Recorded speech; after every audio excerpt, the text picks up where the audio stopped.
Shalom. Oke. Kita buka sama-sama di Kejadian pasal yang ke-8, ayat yang ke-22.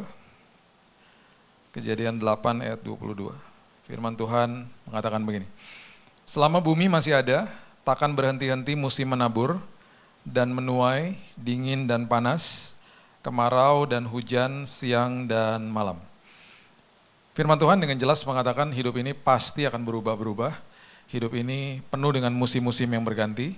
Bahkan banyak sekali metafor-metafor yang diajarkan supaya manusia, supaya kita pembaca firman kebenaran ini mengerti bahwa kehidupan kita seringkali digambarkan sebagai pohon di dalam kehidupan rohani maksudnya. Itu sebabnya ketika Yesus sesekali pernah mencelikan mata seseorang, dia tanya begini sama orangnya. Apa yang kamu lihat? Aku lihat orang-orang seperti pohon-pohon, dia bilang begitu. Habis itu matanya bisa melihat dengan jelas. Itu adalah dua proses kesembuhan yang luar biasa. Yang pertama, ketika dia melihat manusia seperti pohon-pohon, itu mata rohaninya dicelikan sama Tuhan. Yang kedua baru mata jasmaninya. Jadi setiap kali dalam kehidupan ini, yang perlu dicelikan adalah mata rohaninya dulu, baru mata jasmani. Mata jasmani akan seringkali menipu kita. Karena apa yang kita lihat di depan mata kita ini, seringkali memang betul, menyeramkan, mengerikan, menakutkan, dan lain sebagainya. Tetapi semuanya semu, semuanya sementara. Justru sesuatu yang kita tidak lihat, yaitu Tuhan kita secara fisik kita nggak lihat dia, sifatnya kekal. Itu sebabnya dia selalu katakan begini, dan dia katakan sendiri kepada murid-muridnya, khususnya kepada Thomas. Karena kamu telah lihat aku, makanya kamu percaya. Berbahagialah orang yang tidak melihat namun percaya. Kata berbahagia adalah kata diberkati, makarios. Berarti dengan kata lain Tuhan katakan begini, kamu sedang diberkati ketika kamu tidak lihat saya tapi kamu percaya. Karena mata kita adalah sesuatu panca indera yang sangat berkuasa sehingga itu menyerap banyak informasi dan akhirnya banyak sekali kalau salah merusak jiwa manusia. Jiwa itu ada sebuah integral parts yang sangat hebat di dalam jiwa manusia dan itu menjadi sebuah proses, sebuah pabrik daripada sebuah keputusan. Di dalam situ ada perasaan, ada emosi, ada pikiran, ada kehendak. Dan itu sangat mudah dikuasai dengan apa yang kita serap lewat mata dan telinga kita. Itu sebabnya di 2 Petrus dikatakan, Lot itu orang benar. Tetapi karena dia tidak menjaga penglihatan dan pendengaran, jiwanya yang benar itu tersiksa. Banyak orang Kristen jiwanya tersiksa karena nggak jaga pintu gerbang hati. Jadi hati-hati dengan apa yang kita lihat. Bahkan bilang begini sama Tuhan, Tuhan celikan mata rohaniku tiap hari. Supaya aku lihat kebesaran Tuhan, bukan lihat besar masalahku. Itu sebabnya katakan kepada Tuhan, Tuhan celikan mata rohaniku supaya aku lihat setiap hari Tuhan, apa yang Tuhan justru belum lakukan dalam hidupku. Ya, banyak hal yang kita nggak lihat, banyak hal yang kita nggak tahu, apalagi kalau sedang berhadapan sama masalah. Oke, Roma 8 ayat 28, 5 hal aja saya mau bagikan dengan cepat aja. Perubahan di dalam hidup ini selalu terjadi, musim selalu terjadi. Di dalam setiap kali perubahan, Tuhan adalah pakarnya untuk merangkaikan segala sesuatu, mendatangkan kebaikan bagi kita. Roma 8 ayat 28 saya paling suka dengan bagian pertamanya, karena dikatakan begini, kita tahu sekarang. Itu kalimat yang paling dahsyat bagi saya di ayat ini. Bahwa Allah turut bekerja dalam segala sesuatu, bukan satu hal saja, segala sesuatu. Berarti termasuk keputusan kita yang salah. Dia bisa merangkaikan itu. Ya, untuk mendatangkan kebaikan bagi mereka yang mengasihi dia, yaitu bagi mereka yang terpanggil sesuai dengan rencana Allah. 25 tahun yang lalu ada seorang pemuda yang sedang pacaran sama seorang wanita yang tidak seiman. Dan pemuda ini belum bertobat.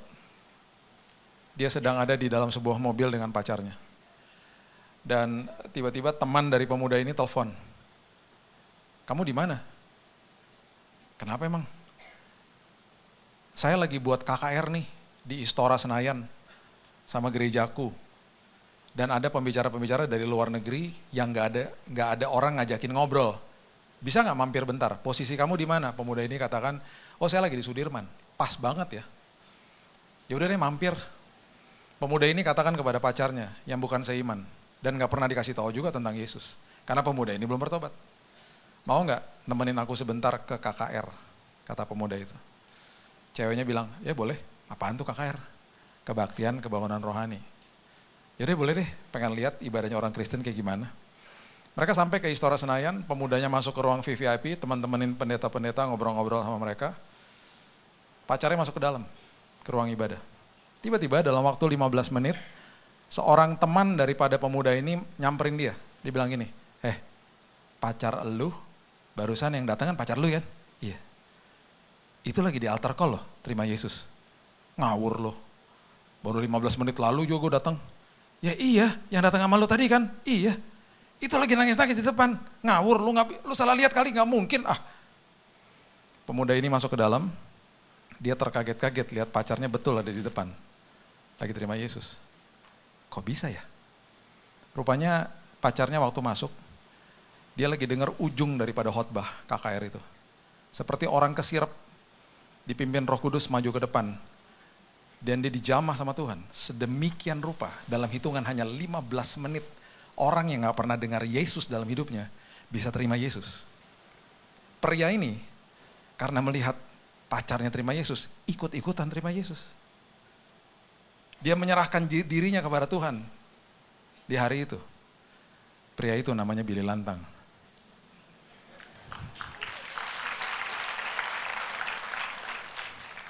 Ya saya putus sama dia akhirnya. Karena memang gak cocok. Dan Tuhan pakai dia dalam hidup saya untuk memenangkan kembali jiwa saya. Saya waktu masuk ke dalam diajak teman saya begini nih pertamanya. Kok bisa? Saya tanya sama teman saya. Ya bisa lah, namanya juga Tuhan. Ada yang ngajakin ke depan gak? Gak ada, maju sendiri Bill. Serius loh? Hah? Lu temenin ke sana? Jadi saya maju ke depan tuh cuma mau nemenin doang. Saya maju ke depan, saya lihat gini dong. Ih gila nangis loh dia. Lagi nangis lagi. Tuhan Yesus, ikutin doanya gitu. Saya langsung tiba-tiba gini, gila ya. Gue dari kecil di keluarga Kristen, bahkan orang Jakarta bilang Kristen banget gitu ya. Kok gue kayak gini hidup gue ya gitu. Saya mulai tiba-tiba ada flashback. Kamu dibesarkan di keluarga Kristen, orang tua kamu jejelin kamu firman Tuhan, kamu dikirim ke sekolah Kristen. Kamu kok kayak begini sih Bill, gak pernah ngalamin aku. Di situ saya bertobat. 14 Agustus tahun 98, saya tersungkur di depan. Saya bilang, Tuhan, jamah hati saya. Dan waktu saya pulang ke rumah, saya gak pernah lupa, saya duduk di kamar saya. Kalimat pertama atau ayat pertama yang saya baca adalah Matius 6 ayat 33. Dan di hari itu Tuhan bilang gini, sebarkan Injil ke seluruh Indonesia berdasarkan dengan prinsip kerajaan sorga. Karena ayat itu mengatakan, carilah dahulu kerajaan Allah dan kebenarannya. Baru segala sesuatu ditambahkan. Tiba-tiba besok saya baca Alkitab, itu seperti sebuah kalimat yang hidup, dek, dek, dek, dek, keluar. Tiba-tiba itu kan bulan Agustus, bulan Oktober, saya dapat telepon tiba-tiba. Di rumah tuh, masih belum ada HP kalau nggak salah waktu itu. Dapat telepon di rumah, diundang khotbah pertama kali tahun 98. Dikasih waktunya 30 menit. Saya nggak pernah khotbah. Jadi saya tulis note khotbah saya, udah gitu saya praktek di depan kaca. Baru 10 menit udah habis khotbahnya. Tuhan ntar sisanya gimana? Di situ saya akhirnya tahu bahwa dalam kondisi yang saya nervous banget mau bawa firman Tuhan, yang bicara akhirnya Roh Kudus bukan saya. Dan sampai hari ini, saya kalau mau bawa firman masih nervous. Saya udah 25 tahun loh pelayanan. Saya bilang gini sama Tuhan, Tuhan, sampai kapanpun, kalau saya mau naik atas mimbar, saya tetap mau nervous. Itu berarti bukan kuat dan gagah saya, tapi firman yang keluar dari Tuhan. Kalau saya pede, kalau saya percaya diri, itu berarti saya gak ngandelin Tuhan. Jadi setiap kali saya mau naik mimbar, saya pasti nervous. Dan that's good for me. Dan plus saya juga introvert orangnya. Jadi saya bukan tipe orang yang kalau banyak orang terus saya paling gak suka ya, terus terang ya. Ini paling gak suka nih ya, gak suka ke mall. Karena rame penuh orang. Saya kalau naik liftnya penuh orang saya pasti begini, ngeliatin ujung. Karena agak-agak claustrophobic. Bisa satu-satunya tempat yang saya rasa adem banget walaupun orangnya banyak cuma di gereja. Ini kayak gini nih orang banyak, saya gak apa-apa. Tapi coba di mall pusing saya langsung. Makanya istri saya jarang ngajakin saya ke mall. Makanya saya kalau ke mall bilang gini, kalau ke mall jam 10 pagi sayang di hari kerja, pas baru buka, kenapa? Sepi. Kita hit and run aja beli terus kita pulang. Oke lantar jam 12 kita nonton bentar gitu pulang ya. Aku pusing lihat banyak orang. Itu saya. Dan Tuhan bekerja sedemikian rupa. Dan akhirnya saya ngalamin hal-hal ini seterusnya dalam hidup saya. Saya selalu mulai deklarasi begini, iya ya Tuhan, selagi ngelewatin masalah saya nggak tahu Tuhan kerja. Waktu saya terbaring sakit tahun 2019 di rumah sakit. Setiap hari Senin sampai hari Kamis saya dalam kondisi kritis. Kritis. Leukosit, saya by the way kalau belum ada yang tahu, saya kena kanker darah, saya divonis mati 3 bulan. Leukosit saya darah putih tinggal 0. Badan saya kejang-kejang, virus, bakteri sama racun merajalela tubuh saya. Saya kejang-kejang, sampai saya bilang sama istri saya, aku capek sayang, aku capek. Sampai saya nggak bisa stop, badan saya goyang semuanya, karena infeksi akut. Kalau ada dokter sini pasti tahu lah, sepsis shock namanya istilah medisnya. Saya udah dipakein alat semuanya, tinggal ditarik ke ICU. Karena udah kolaps, tiba-tiba mata saya putih udah ke belakang. Setiap kali mau dibawa ke ICU, Tuhan bangkitin saya. Tiba-tiba saya bangun, lapar, haus gitu. Tiba-tiba monitornya normal, nggak jadi. Besoknya begitu lagi, nggak jadi. Jadi saya sering doa gini, Tuhan ngeri banget sih Tuhan yang kemarin tuh. Tiba-tiba ada suara dalam hati saya, nggak apa-apa makin ngeri, makin seru kesaksiannya. Nah anak saya, ini kejadian waktu itu di Singapura. Anak saya waktu itu SMA di situ, anak saya yang pertama. Kelas 3 SMA, dia lagi berhadapan sama ujian akhir. Dia akan datang ke kamar saya, Jumat, Sabtu, Minggu. Dia bawa bangkelannya dia. Dia belajar di samping saya. Setiap Jumat, Sabtu, Minggu, saya dalam kondisi fit. Selalu fit. Tiba-tiba kayak kuat gitu loh. Terus saya bilang sama istri saya, kok bisa ya? Pasti kakak datang aku oke. Suruh dia tiap hari aja kesini biar aku gak kolaps-kolaps lagi kayak kemarin. Tiap kali dia datang saya oke. Nanti dia pulang, habis kan besoknya Minggu datang lagi sepanjang hari dia pulang, Senin saya gini-gini lagi, wah udah kejang-kejang lagi tiba-tiba. Jadi kritis-kritis terus gitu. Terus saya akhirnya bilang sama istri saya, kamu jangan kasih tau dia ya, kasihan loh. Karena dia belajar, dia tenang ketika saya lihat saya oke gitu. Singkat cerita, saya dapat mujizat Tuhan, saya disembuhkan bulan Mei. Setelah semuanya selesai, saya dapat email dari rektornya Biola University. Salah satu universitas yang dia ngelamar di situ. Di dalam isi emailnya dikatakan begini, based on your daughter's performance, berdasarkan hasil ujian anakmu, yang very outstanding, dari SMA yang terbaik di situ. Kami menawarkan beasiswa yang sangat besar bagi anakmu. Kirim segera ke sini, dan kami akan fasilitasi kalau dia mau kerja, kami akan atur semuanya. Sebelum dia berangkat, saya ngaku sama dia, Kak, beberapa kali waktu kamu masuk kamar itu Dedi dalam kondisi kritis. Dia nangis. Kenapa gue gak dikasih tahu, Dad? Bukan Dedi gak mau kasih tahu, Tuhan yang gak kasih tahu. Supaya kamu bisa belajar. Dan kamu karena kamu ngeliat Dedi kritis, karena kamu belajar, angka kamu bagus. Karena kamu bagus berarti kamu dapat beasiswa. Sekarang kamu berangkat. Kita kutip ayat ini. Aku tahu sekarang bahwa Allah turut bekerja dalam segala sesuatu, mendatangkan kebaikan bagi kita. Jadi, kalau lagi lewatin masalah, ngucap syukur aja. Karena Tuhan sedang kerja. Malu loh kalau enggak. Nanti pas sudah selesai, kita akan lihat semuanya, kebuka semuanya, kita bisa deklarasi, aku tahu sekarang bahwa Allah bekerja dalam segala sesuatu. Dia pakarnya, musim boleh berganti, kita menyembah Tuhan yang penuh kepastian. Ya. Yang kedua, setiap kali ada sebuah perubahan, hal yang sangat sederhana, Tuhan lagi kasih tahu sama kita, lagi ngingetin sih sebenarnya ya, bahwa kamu tuh segambar dan serupa seperti saya. Roma 8 ayat 29 mengatakan begini, sebab semua orang yang dipilihnya dari semula, mereka juga ditentukannya dari semula untuk menjadi serupa dengan gambaran anaknya, supaya anaknya itu menjadi yang sulung di antara banyak saudara.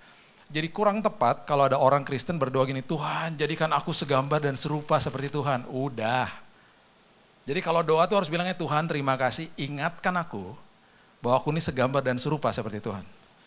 Kejadian 1 ayat 26, nanti satu hari kita bisa eksposisi ayat itu. Itu dikatakan dengan jelas, kita diciptakan segambar dan serupa, supaya, ada kata supaya loh, supaya kita bisa menguasai bumi. Jadi berarti identitas comes first, identitas itu harus dimengerti dulu di dalam Tuhan, baru kita bisa menguasai hidup. Kalau tidak, kehidupan menguasai kita sebaliknya. Kalau orang yang tidak ngerti identitas dalam Tuhan, alias gambar dirinya dirusak sama iblis.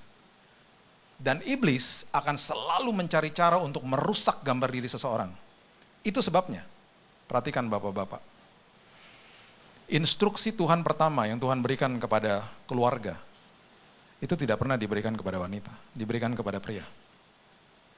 Untuk tidak makan buah dari pohon pengetahuan baik dan jahat.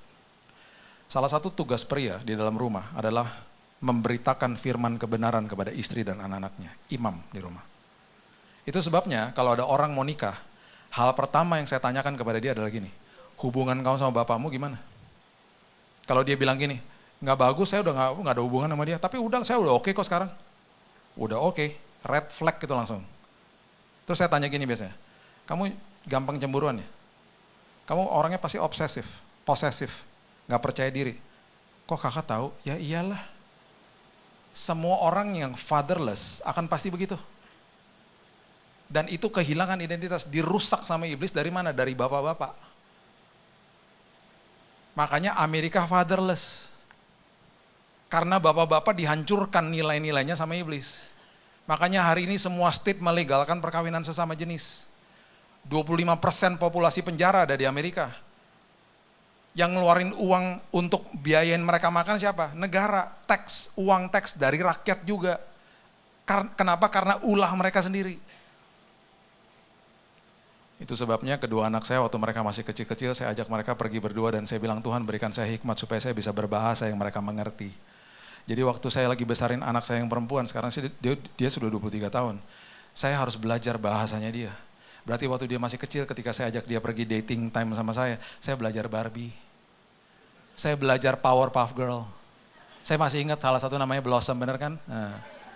Saya belajar Princess Disney. Saya nonton sama dia, bosen gak? Laki disuruh belajar gitu, ya bosen lah. Tapi dia terkesima, kok dia tahu sih? Ya loh, tahu dong. Hari ini saya menuai hasilnya. Adiknya juga begitu. Tapi lebih gampang karena cowok kan. Yang susah cuman nonton sama dia Oggy and the Cockroach, itu agak susah. Itu film kartun isinya kecoa semua. Tahu ya? Udah pernah nonton ya? Dan mereka gak bisa bahasa Indonesia atau bahasa Inggris. Mereka bahasanya kecoa.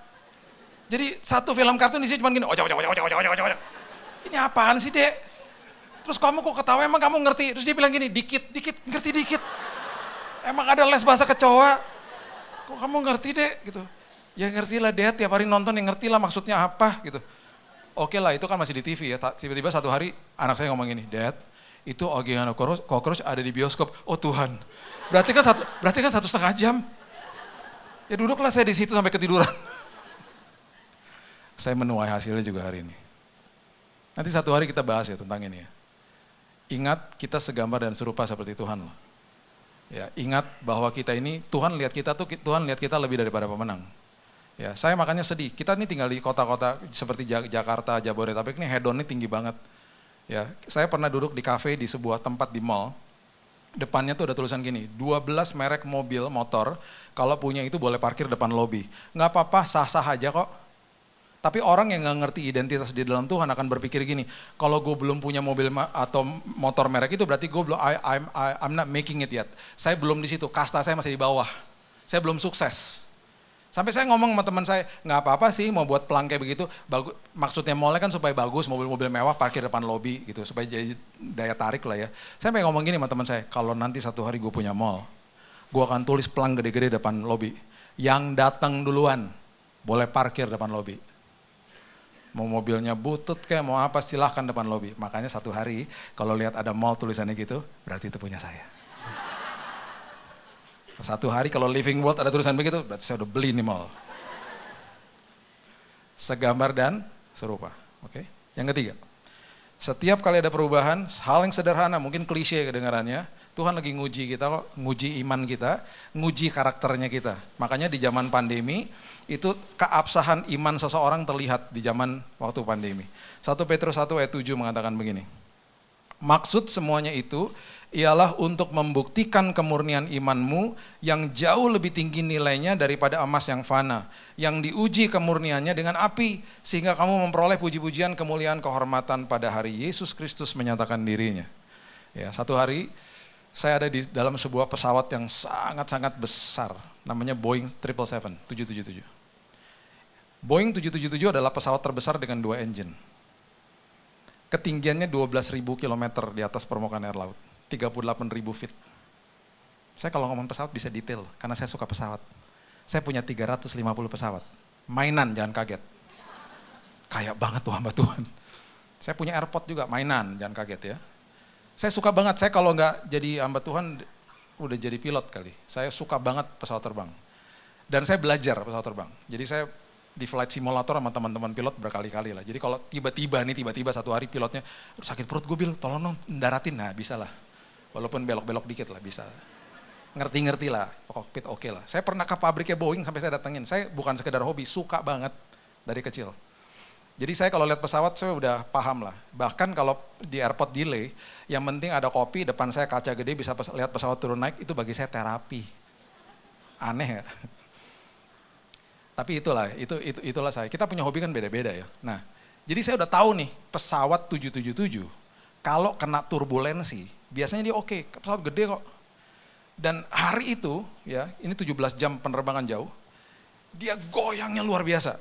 Sampai waktu saya buka jendela itu sayap itu udah begini-begini. Tapi saya juga paham bahwa di dalam dunia modern pesawat nggak ada yang jatuh gara-gara turbulensi kecuali kesalahan pilot. Karena pesawat sudah didesain untuk withstand the turbulence. Jadi pesawat tuh kuat lah, kokoh lah yang zaman sekarang ini. Tetap aja tapi karena kita berada di atas tinggi banget, ya orang nervous lah. Bahasa tubuhnya orang juga mulai tegang gitu loh. Saya juga tegang gitu. Kita di belakang duduknya tegang dan anak saya udah mulai, "Dad, what's going on?" Dia bilang, "Tenang sayang, tenang. It's gonna be okay." Walaupun saya ngomong gitu tapi tetap aja deg gitu. Tiba-tiba dalam kondisi yang sangat tegang itu, di tengah-tengah bangku ada cewek dua, umur 3-4 tahun lah ya. Lagi pegangan sama bapaknya, satu di kiri, satu di kanan. Bapaknya juga tegang.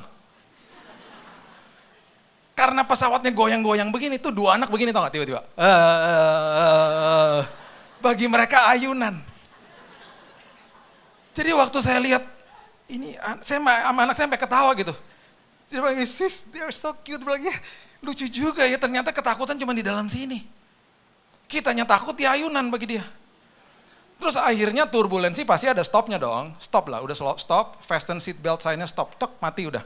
Tenang semua langsung bahasa tubuhnya tenang. Tiba-tiba tuh dua anak ngomong gini, "Papi, kau udahan Pi?" Gitu.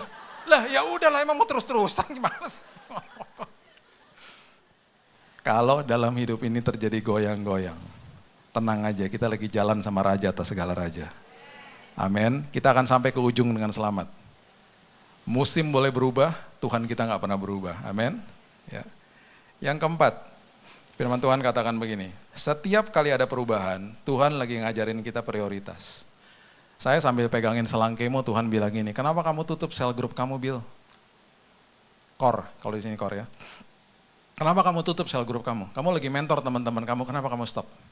"Sibuk Tuhan, kan juga pelayanan." No. Bangun orang dong. Kamu harus bangun orangnya. Kamu serahkan estafetnya kepada mereka. Saya banyak bertobat. Saya banyak sekali dikembalikan ke dalam prioritas saya dalam kondisi-kondisi seperti itu. Ketika terjadi perubahan, Tuhan lagi balikin ke prioritasnya. Nah, Paulus ini diminta sama Tuhan untuk pergi ke Roma. Terus dia numpang nih kapal nih. Kapalnya lagi berlayar dari Alexandria ke Roma, kapalnya transit, Paulus naik. Waktu dia naik, ini kapal barang, kapal kargo, isinya gandum. Berarti prioritas dari kapal ini apa? Gandumnya lah. Harus dibawa ke Roma, di-unloading, dapat duit, baru mereka untung. Yang pedagang yang naik situ kan. Nah, waktu dia naik, tiba-tiba 200-an orang ya di dalamnya, badai terjadi. Di situ mereka belajar prioritas. Coba lihat Kisah Rasul pasalnya yang ke-27, ayat 18 mengatakan begini. "Karena kami sangat hebat diombang-ambingkan angin badai, maka pada keesokan harinya mereka mulai membuang muatan kapal ke laut." Muatan kapalnya mulai dibuang ke laut. Udah mulai shifting nih prioritasnya. Dan akhirnya di ayat yang ke-38 dikatakan begini, setelah makan kenyang nih akhirnya karena badainya nggak stop-stop gitu ya, mereka membuang muatan gandum ke laut untuk meringankan kapal itu. Mereka belajar prioritas. Di dalam setiap kali ada perubahan, Tuhan lagi ngajarin prioritas. Ada teman-temannya saya, baru beli mobil hitam metalik. Dan biasanya kalau habis selesai pulang itu mobil kalau baru dicuci terus gitu ya. Satu hari dia pulang kena hujan, mobilnya kotor, dia ketiduran bapaknya. Nggak sempat nyuci mobil. Anaknya yang masih 5 tahun dengan inisiatif karena lihat bapaknya suka cuci mobil, sekarang dia mungkin berpikir, udahlah aku aja yang nyuci mobilnya. Jadi dia mulai isi ember dengan air sabun. Kemudian dia cari kanebonya. Dia bingung kanebonya di mana, rupanya kanebonya ada di dalam mobil. Dia nggak ketemu kunci mobilnya. Terus dia mikir gimana ya gosok mobilnya ya. Mungkin dia akhirnya berpikir begini, si mama kalau lagi gosok dandang di dalam dapur pakai serabut kawat, itu bersih. Ya udahlah ambil aja tuh serabut kawat, dia ambil tuh serabut kawat dari dalam dapur. Dicelupin ke air sabun. Dia mulai gosok tuh mobil hitam metalik. Ngik, ngik, ngik. Setelah disiram sama air, menjeritlah nih anak. Dari depan sampai belakang baret semua mobilnya. Bapaknya bangun, bapaknya menjerit. Terjadilah jeritan-jeritan di dalam rumah itu. Mobil gua. Bapaknya bilang gini, hampir saya tampar tuh anak. Tiba-tiba ada suara Roh Kudus katakan begini, kalau kamu tampar dia, kamu memerlukan waktu yang sangat lama untuk memulihkan hatinya. Jangan lihat perbuatannya, lihat hatinya. Itu hanya barang fana, mobilmu. Bapaknya berlutut, bapaknya meluk anaknya, dan dua-duanya menangis. Anaknya nangis karena menyesal, bapaknya nangis karena mobilnya baret-baret. Tapi paling tidak, dia belajar prioritas. Anaknya lebih penting dari mobilnya. Amin. Berapa bulan yang lalu saya ketabrak mobil juga. Mobil saya ketabrak. Saya lagi mau ganti jalur di daerah Mampang. Hari Sabtu jam 2 siang. Mau pergi pelayanan. Saya udah lihat di spion, mobil semua jauh, motor jauh. Jadi saya melipir pelan-pelan ganti jalur.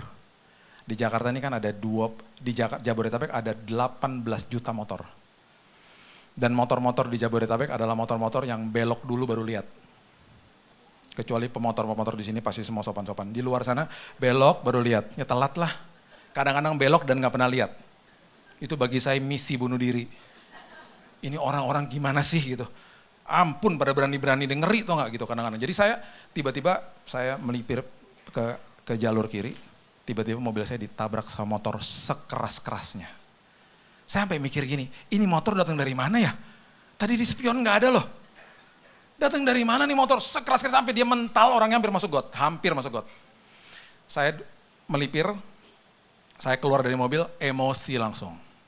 Kesel lah, udah hati-hati ditabrak juga. Terus orang-orang mulai teriak-teriak sama orang itu. Rupanya yang naik motor itu tertidur di motor. Tapi belum ada yang tahu nih, belum ada yang tahu. Jadi orang-orang pada marah-marah sama dia.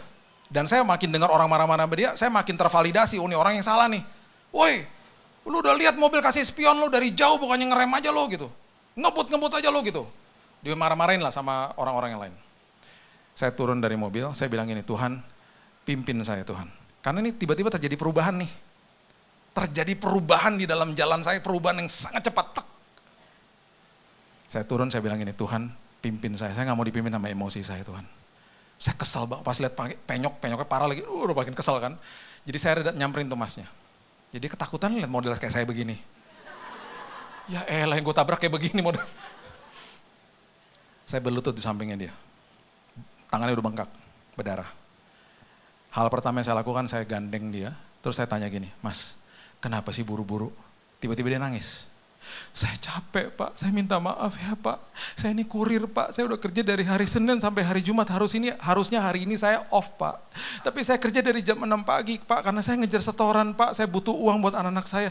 Pak, saya udah lihat loh Pak, Bapak dari jauh Pak. Cuman saya ketiduran Pak di motor Pak. Saya ngeblank tiba-tiba Pak, saya capek banget Pak. Saya minta maaf ya Pak, saya mohon maaf Pak. Saya merugikan Bapak, dia bilang gitu.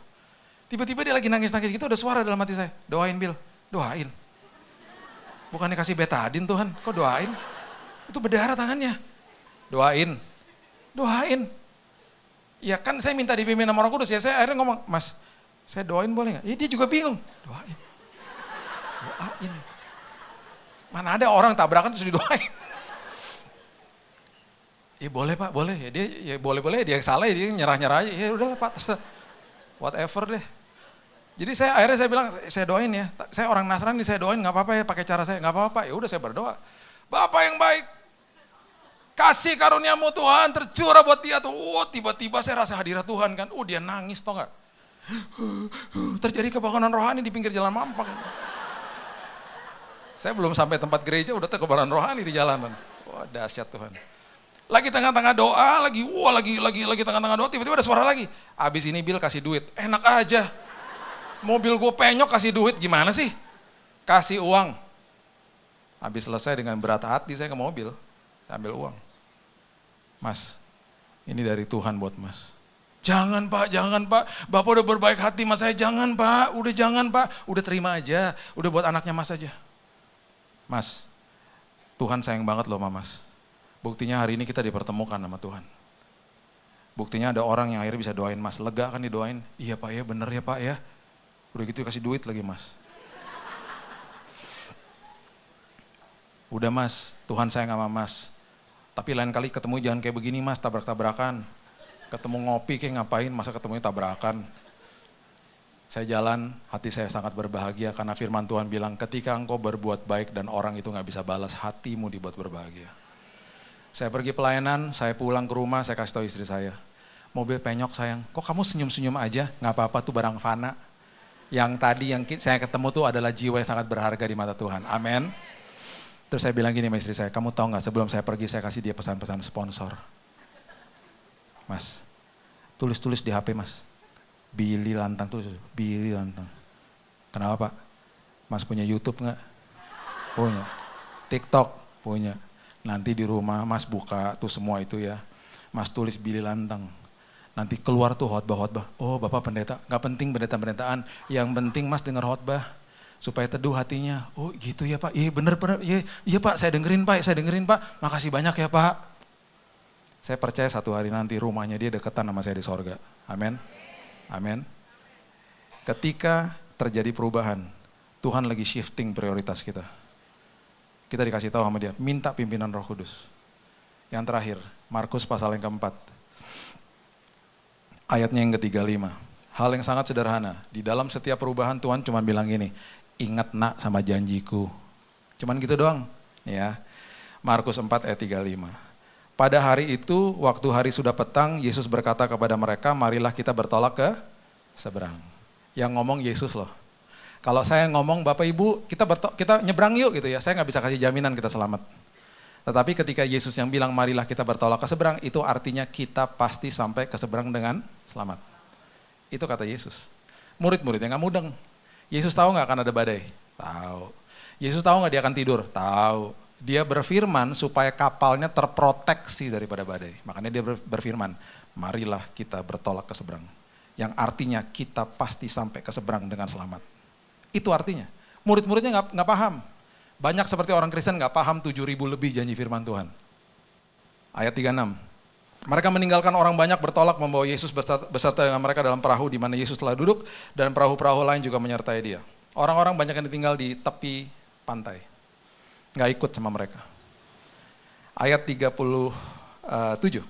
Lalu mengamuklah tofan yang sangat dahsyat, ombak menyembur masuk ke dalam perahu sehingga perahu mulai penuh dengan air. Panik mereka. Yang mereka lihat soalnya bencana. Pada waktu itu Yesus sedang tidur di buritan di sebuah tilam, harusnya didiemin aja, jangan dibangunin. Mau sampai ombak udah masuk segini, tetap aja mereka pasti selamat. Ada Yesus kok di situ. Prinsipnya gini loh. Dalam kondisi seperti begini, banyak orang Kristen ngelihat orang yang tadi nggak ikut di pinggir pantai, mereka bilang begini, harusnya gue nggak ikut. Nih ya prinsip saya, lebih baik kita ada di dalam sebuah perahu, menghadapi badai, dengan Yesus di dalam, daripada ditinggal di tepi pantai, nggak ada Yesus, nggak ada badai, dan nggak pernah ngalamin Tuhan. Sia-sia hidupnya jadinya. Iman bertumbuh itu ketika ada badai. Dan di dalam semua perahu kehidupan kita, ada roh Tuhan di dalam kita. Ingat di Roma dikatakan roh yang membangkitkan Kristus dari kematian ada di dalam kita masing-masing.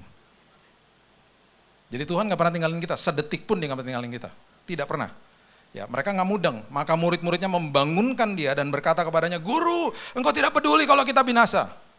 Dengan kasih karunia Yesus bangun, dia menghardik angin itu berkata, diam tenanglah, angin itu reda, danau menjadi teduh sekali. Perhatikan ayat terakhir, ayat 40. Yesus mengatakan begini kepada murid-muridnya, terima kasih ya, udah bangunin aku. Hampir kita mati bareng. Dia ngomong gitu? Enggak. Aduh, aku deg-degan loh. Aduh, thank you banget loh guys, thank you banget ya. Dia ngomong gitu? Enggak. Dia bilang apa? Dia bilang begini, mengapa kamu begitu takut? Dan kalimat berikut itu nampar banget, kenapa kamu gak percaya? Why didn't you believe me? Makanya kalau yang naik perahu ini jemaat NDC pasti beda ayatnya. Karena Bapak Ibu gak akan bangunkan Yesus. Di pertama masih sama tuh. Yesus bertolak ke seberang dengan jemaat NDC, Living World, ibadah 3. Wah, masih sama tuh. Akhirnya ombak menyembur masuk, ayatnya masih sama. Setelah ombak menyembur masuk, ayatnya mulai beda. Jemaat NDC bergandengan tangan. Terus mereka berteriak, jangan bangunkan Yesus. Begitu ayatnya. Ada satu orang yang nyeletuk, gile aja lo, bangunin dong, mati kita. Kenapa dia begitu? Karena dia cuma datang ibadah Paskah sama Natal. Imannya gak kuat. Yang lain teriak, makanya ikutan kor. Lemot banget sih iman lo gitu. Jangan bangunin gitu, semuanya gitu. Dan akhirnya kapalnya sampai ke seberang dengan selamat. Di situ Yesus baru bangun. Ayatnya berbunyi begitu. Dan dia katakan, wahai jemaat NDC Living World ibadah 3. Luar biasa imanmu. Dahsyat engkau. Beda toh? Ayatnya beda. Karena ini muka-muka beriman semua. Kelihatan dari atas ini. Ya. Jadi apapun yang terjadi, saya percaya dengan jaminan firman Tuhan. Kita akan dibawa sampai ke seberang dengan selamat. Karena kita berjalan bersama dengan Raja atas segala Raja. Berikan tepuk tangan kita untuk Tuhan kita.